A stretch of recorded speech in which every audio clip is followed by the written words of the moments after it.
So we have everybody but Maddie, is that right? Yeah, so I think we can start. So if you're okay for me to start, Belginder. Thank you. All right. So, in recognition of Aboriginal and Torres Strait Islander people's spiritual connection to country and in continual ACS community reconciliation, it is customary to acknowledge country as we pass through.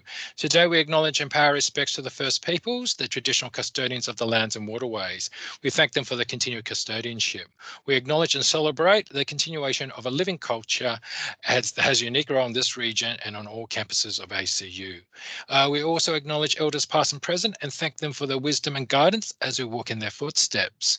So thank you very much, everyone, for attending. So I'll shortly hand over to Will, who will present his confirmation of candidature presentation.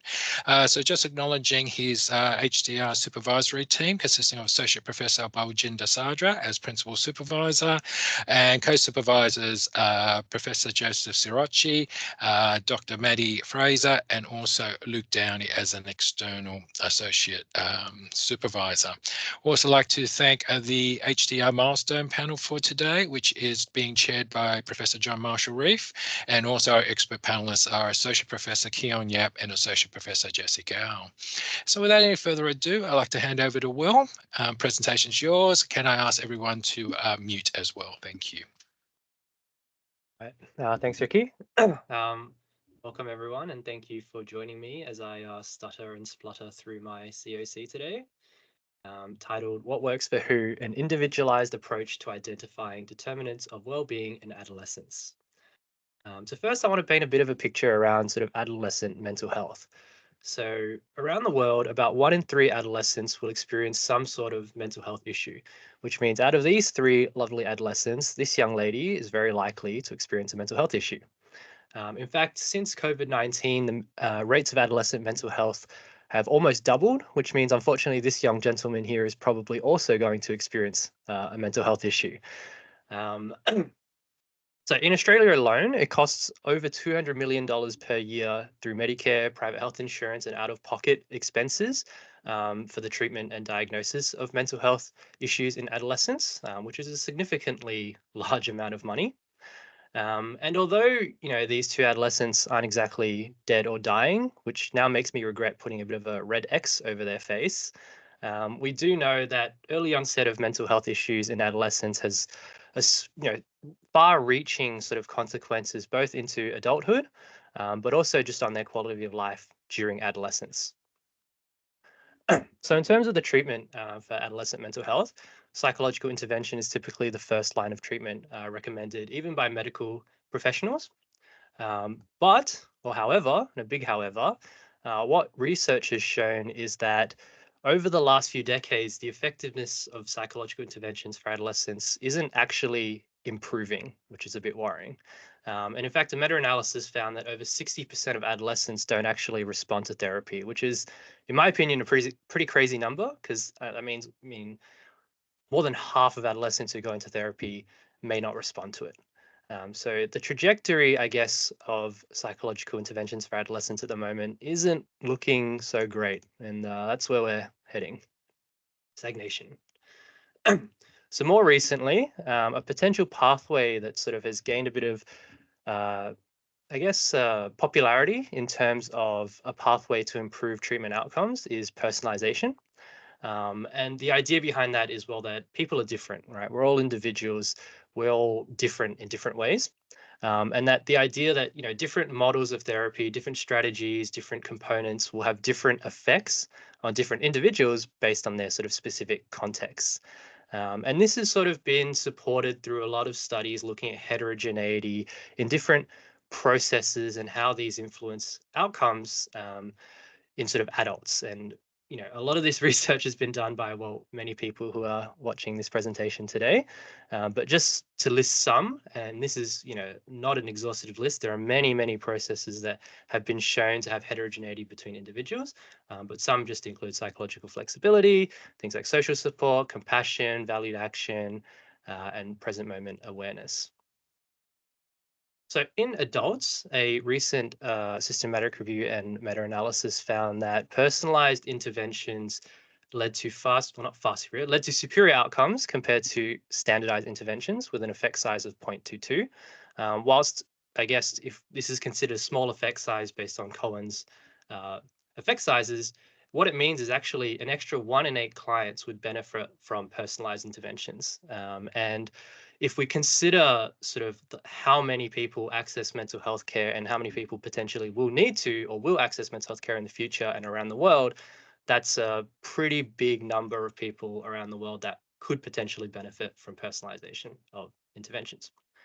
But, another but, this leads us to sort of two questions. The first one is, well, what about adolescents, right? We obviously know that we can't exactly just extrapolate this data to adolescents. And so we can't say for sure whether personalized interventions would also be more beneficial compared to standardized interventions in adolescents.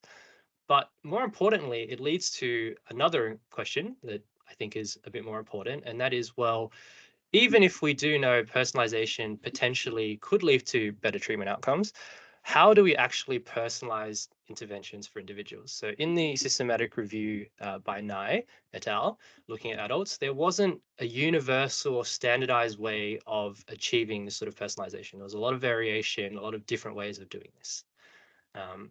So as part of this sort of dissertation, I propose a bit of a 3-step framework that could be an effective way to achieve personalization.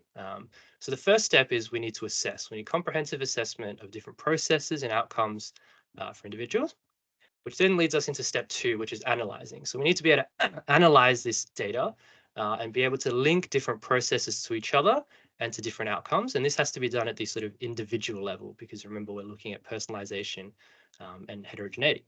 And then based on what we find in this analysis, we can then personalize interventions for each individual based on what we found. Now you'll notice this third step is grayed out.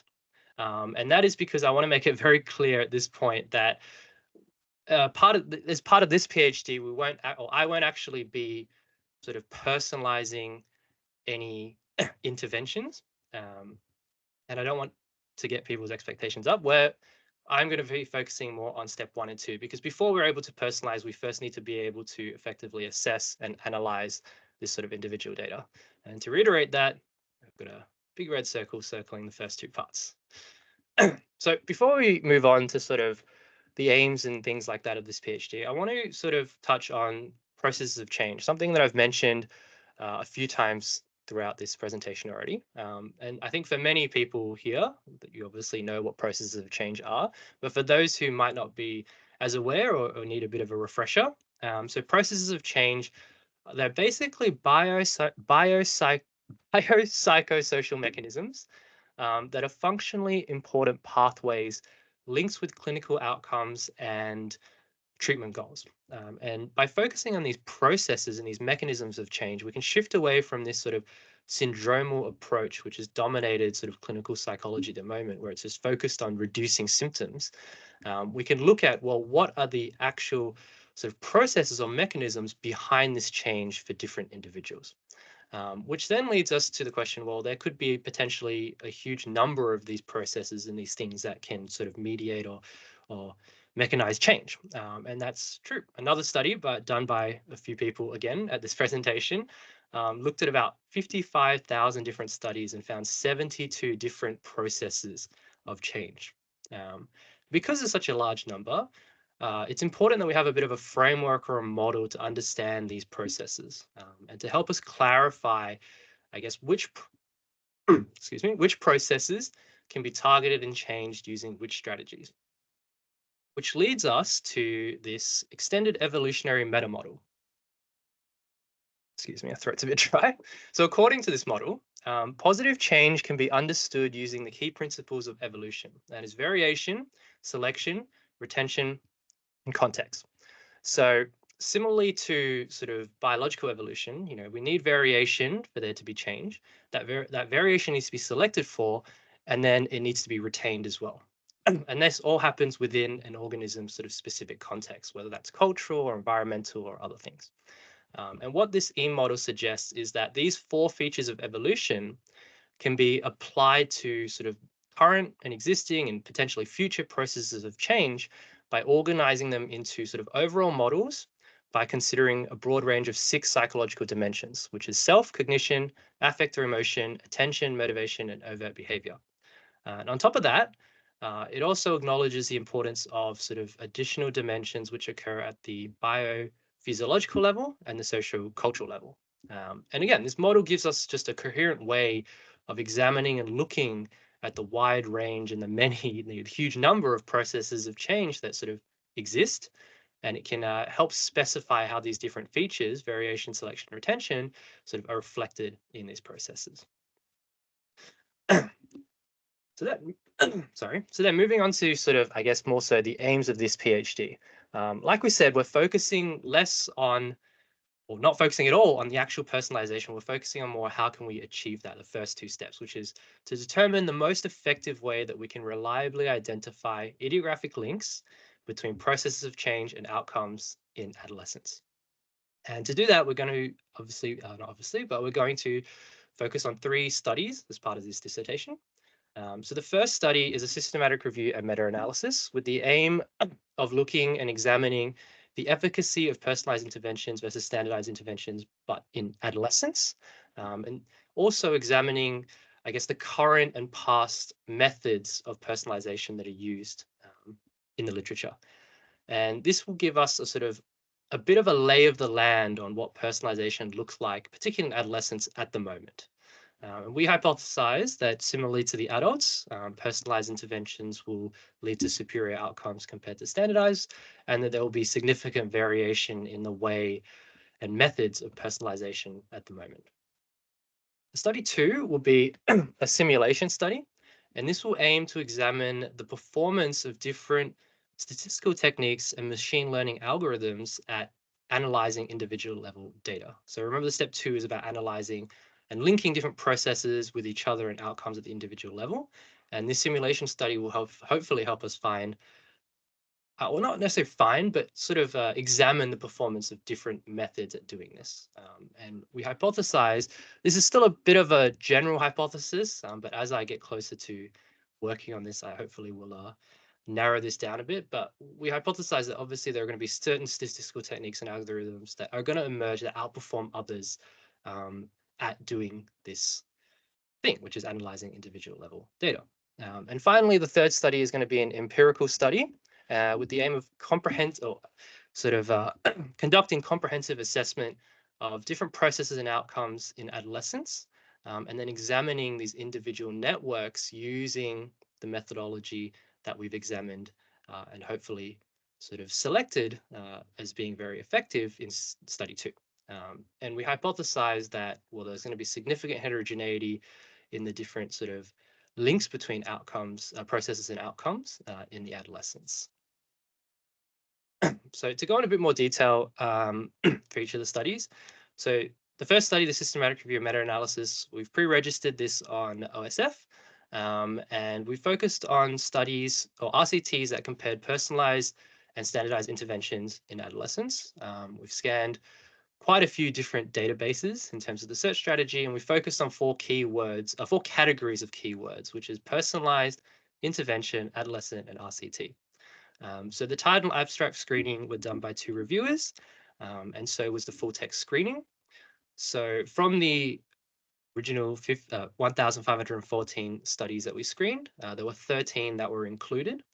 And at the moment, we've completed a bit of a narrative review, so I'll give a brief sort of update on that. But at the moment, we're also still in the process of completing the meta-analysis. So based on the narrative review, we found that but 8 out of the 13 included studies found superior outcomes for personalized interventions in adolescents compared to standardized. But interestingly, 3 of these found personalized outcomes only at follow-up, but not straight after intervention, at post-intervention. And 2 of these found personalized was only superior for a subsample.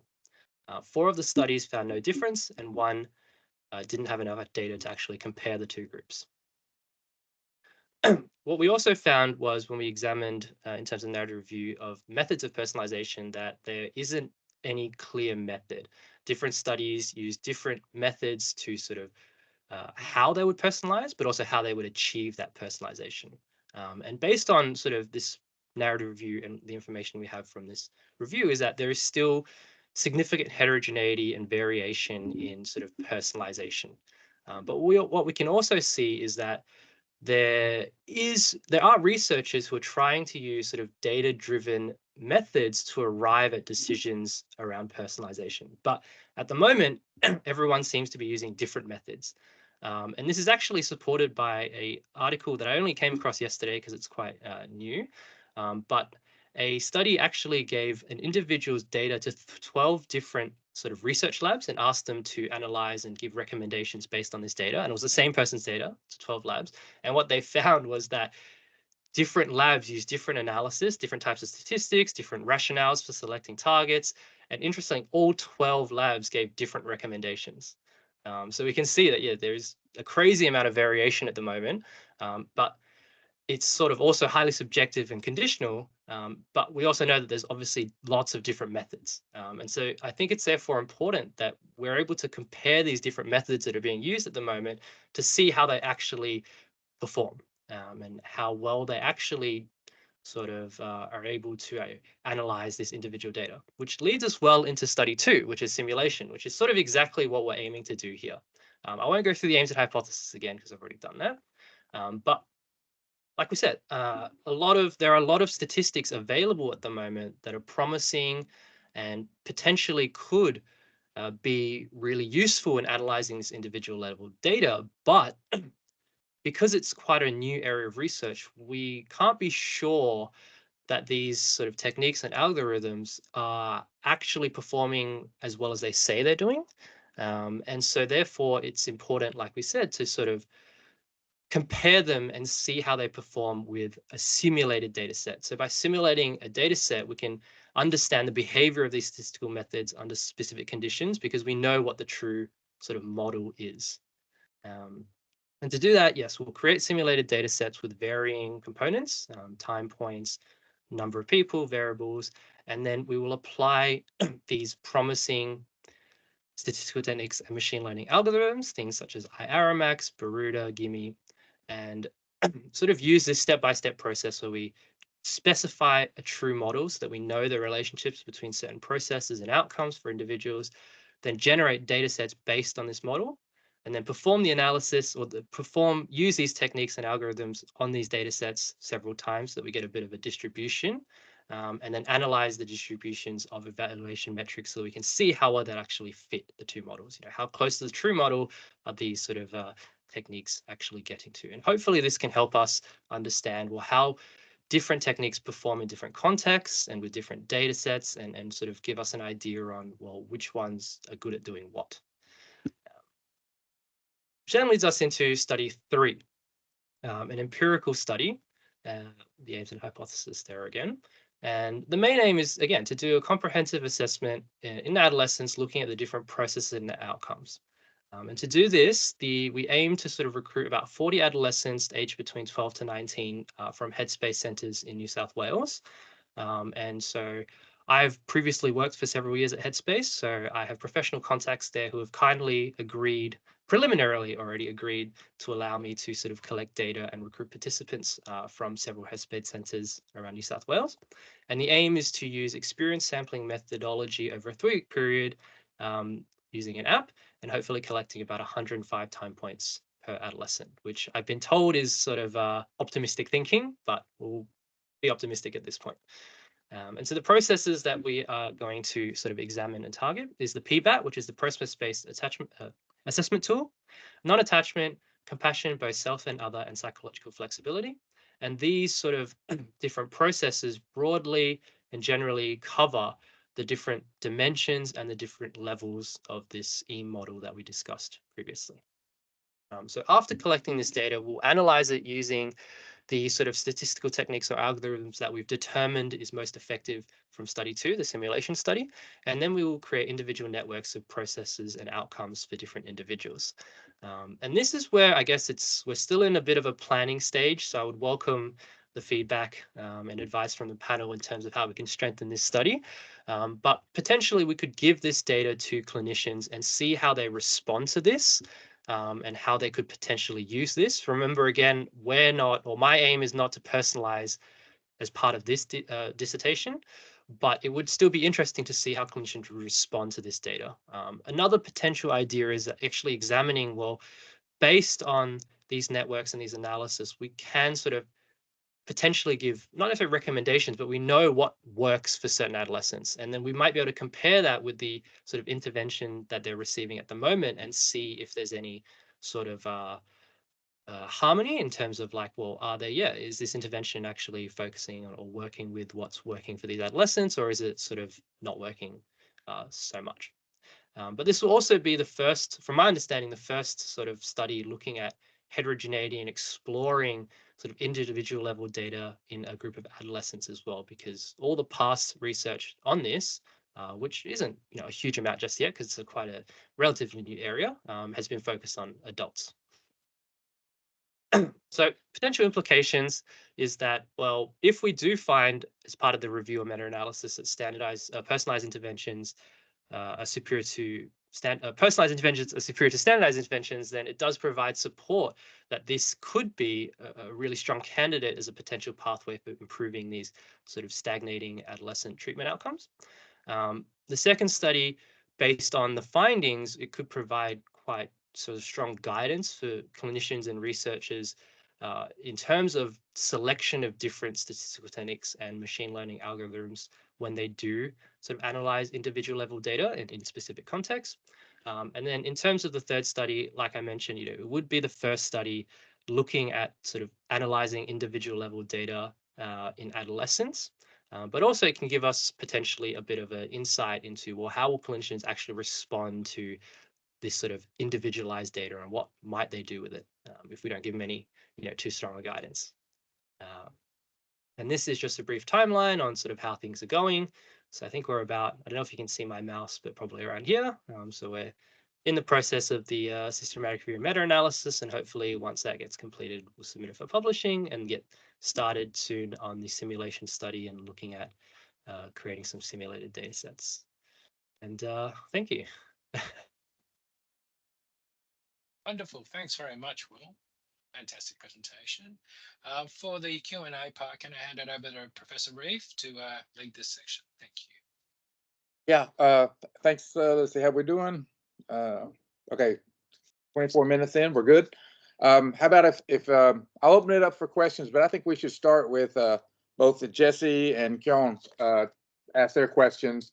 I'd like to throw in one myself, and then we'll open it up to the audience. So, Kyon, how about if you go first? Sure, no problem.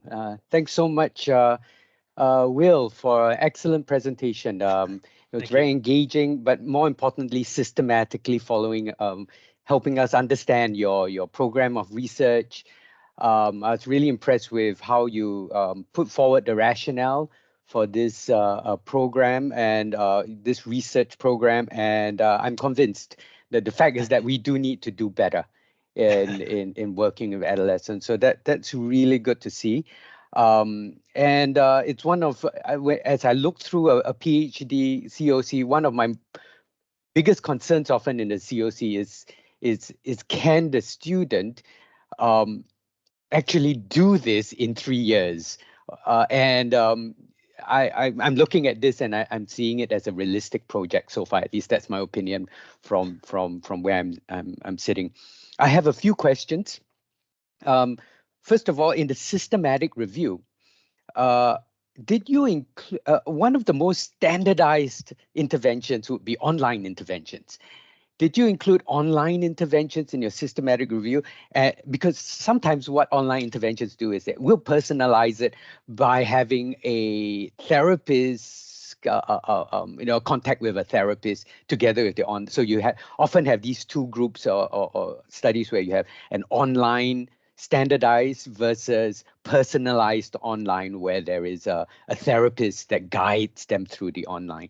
Was that included? And if not, if yes, is there a difference between online standardization and personalization as opposed to what we're seeing here? I'll pause first. I've got a few other questions. Yeah. No, thank you, Kyon, for the feedback, and great question. Yes, so we did include sort of all modalities of that's great.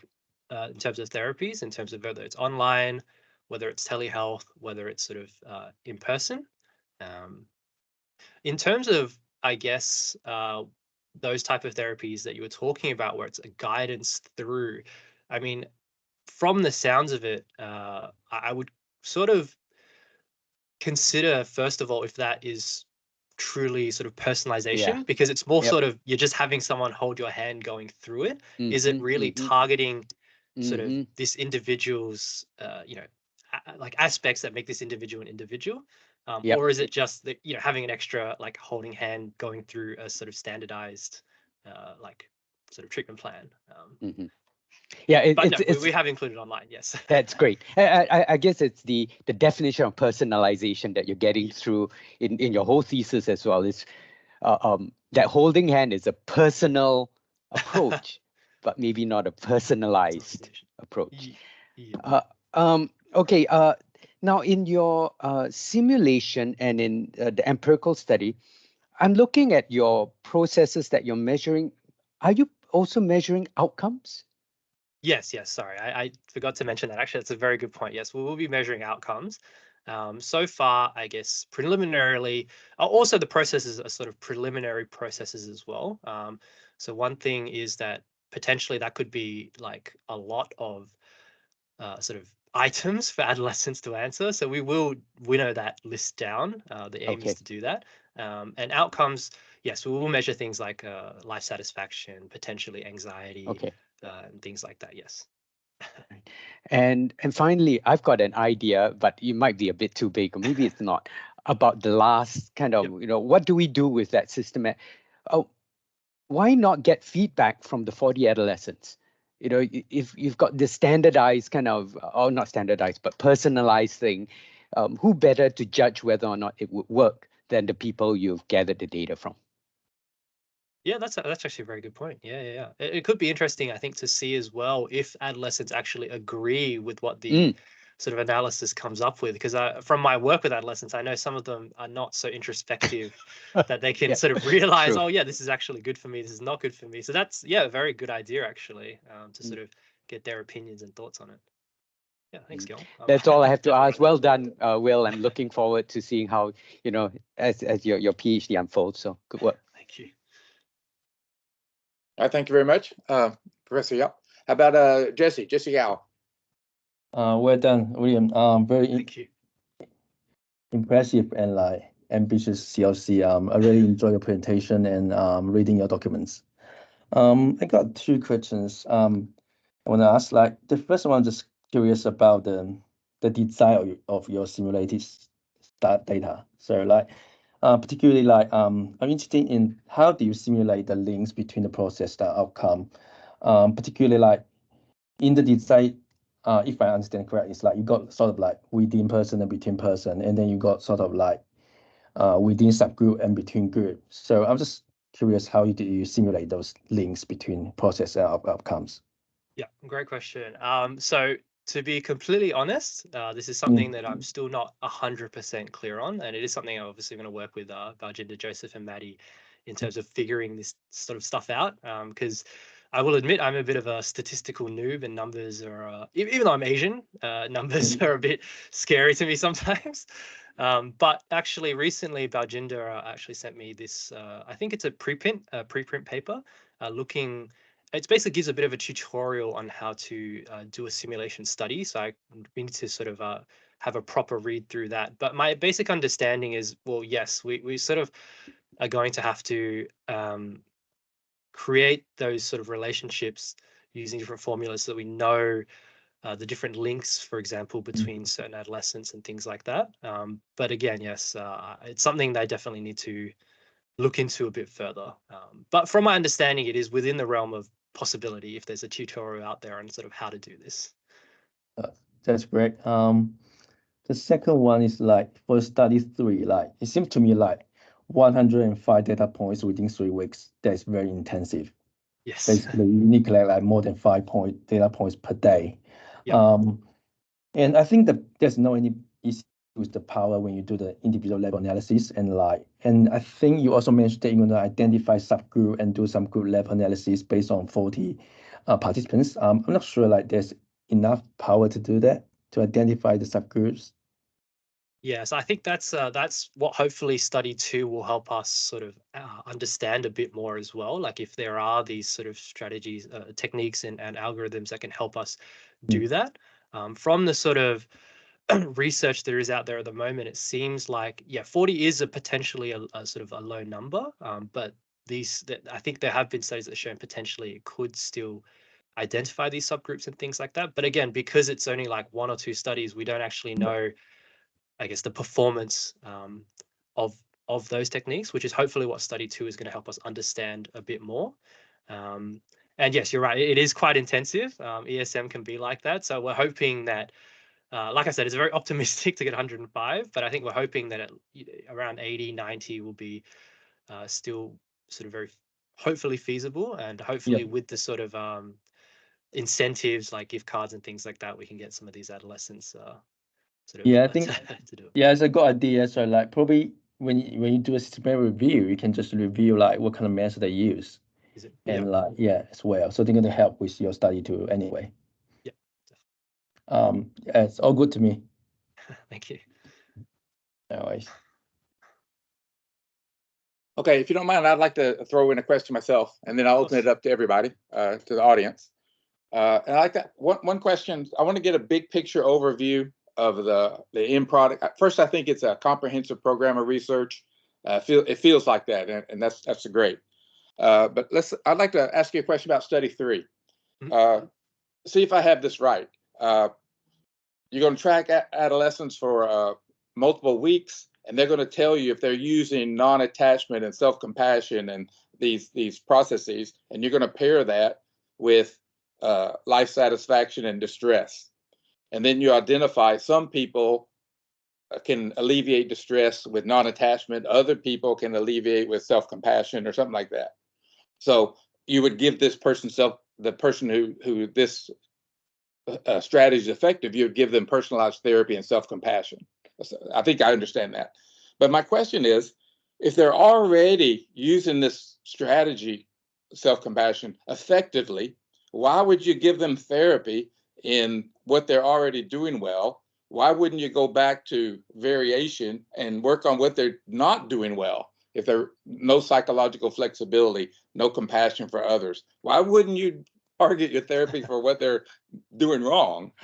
No, that's a very good point. I think the more idea is it's sort of like what the assessment analysis can tell us is that not necessarily that they're using self-compassion, but it's like that this process of self-compassion often leads to potentially positive outcomes for this person, which then means potentially, for example, that this person, even though this process is linked and could be good for them, but potentially, let's say, for example, there's issues in selection. So there's certain scenarios, or that within their context or within certain situations, they can't select for it, so they don't use it.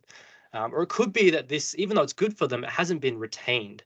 So that self-compassion, even though it is a process that's helpful for them, they fail to use it, for example, at the specific times, or they fail to use it in the long term. So therefore, it's not actually sort of leading to that potential positive gain, which therefore, or not therefore, but which then means that if we're able to target that and work on those, for example, targeting selection, helping them practice, okay, how can I select for this in these specific scenarios, or how can I retain this so that I'm self-compassionate for sort of longer periods, or more consistently self-compassionate, then that potentially could lead to more positive outcomes as well.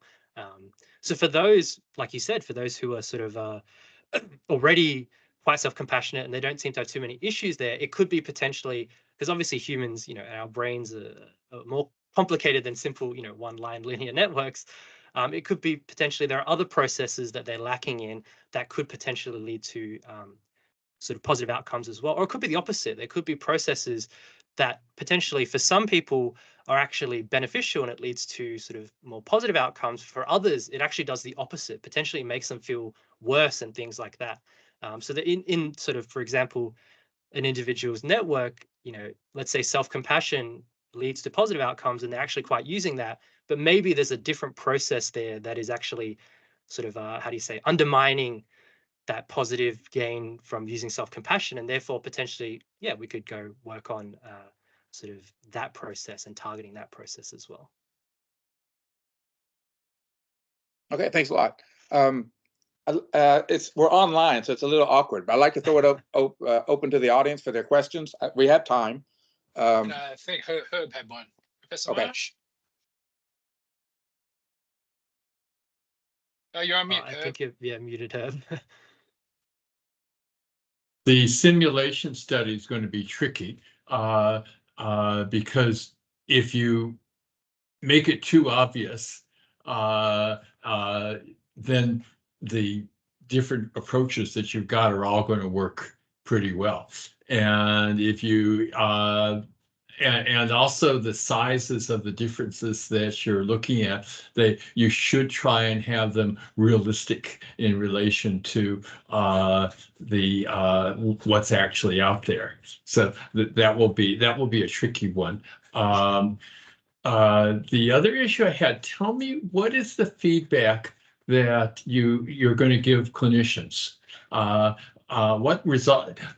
You say that this will give you some feedback to clinicians. What kind of feedback will you be giving? How will that? Will it be a profile of outcomes, or not a profile, or a profile of processes, or what? Yeah, no, that's a great point.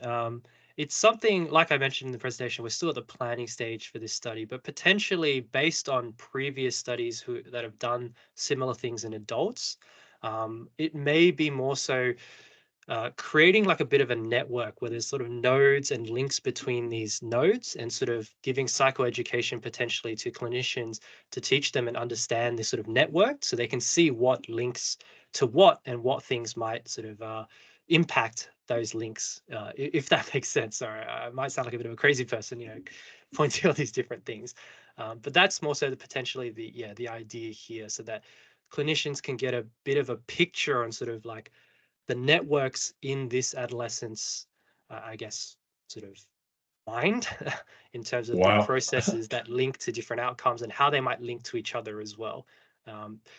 But like we said, it's in the planning, and that might be complicated potentially for people who do research like us. It's easier to understand, and giving it to a clinician, we might need to simplify it somehow. But that is definitely something I will discuss with Joseph and Baljinder and Maddie. Another issue that that's sort of lurking behind this is the whole issue of causality.